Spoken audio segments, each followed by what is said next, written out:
Buenas, mi nombre es Andrés David Vargas, estudiante de Ingeniería de Sistemas y Computación de la Universidad Tecnológica de Pereira.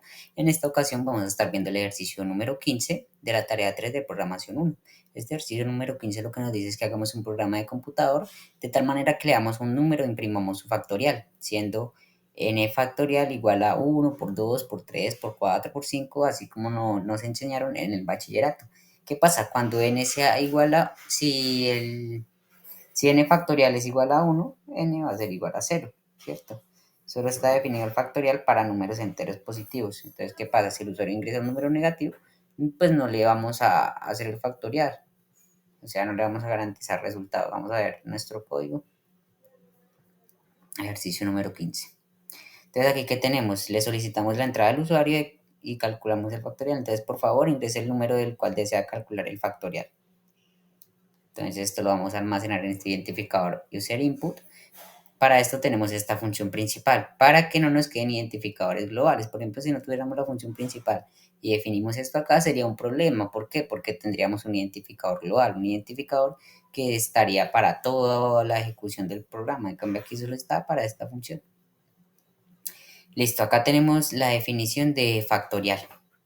La función para calcular el factorial, esto recibe como parámetro pues un número, el número del cual desea calcular ese factorial.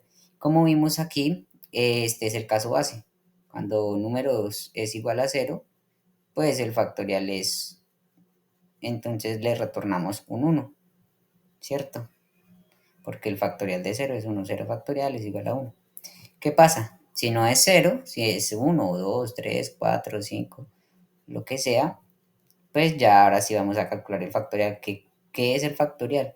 Pues este número, digamos 5 por el factorial del número anterior. Entonces el 5 por el factorial de 4. ¿Qué es factorial de 4? Es 4 por el factorial de 3. ¿Qué es factorial de 3? Es 3 por el factorial de 2 y así sucesivamente. Este es como el ejemplo que casi siempre nos dan al inicio de cuando empezamos a ver recursión, ¿sí? Entonces, casi siempre cuando empezamos a ver recursión, el ejemplo más común es el del factorial. ¿Qué es el factorial de 6? 6 por el factorial de 5. ¿Qué es el factorial de 5? 5 por el factorial de 4 y así sucesivamente. Entonces vamos, por ejemplo, a ingresar el factorial de 5.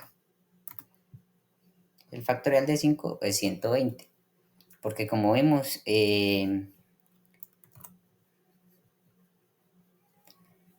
¿dónde estamos? Acá,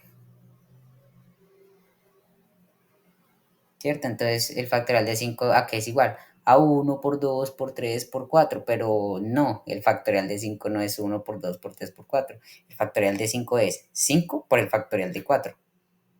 Si entendemos qué es el factorial de 4, es esto, ¿sí? Entonces 4, el factorial de 4 es 4 por el factorial de 3. El factorial de 3 es 3 por el factorial de 2 y el factorial de 2 es 2 por el factorial de 1, ¿sí? Entonces, pues ya como vimos, nuestro programa funciona de la mejor manera. Entonces, digamos que vamos a ingresar el factorial de 4. Entonces, 4 por 3, 12, 12 por 2, 24, 24 por 1, 24. Entonces, ingresamos aquí el 4, nos arroja un 24. Entonces, como vemos, nuestro programa funciona correctamente. Muchas gracias por ver el video.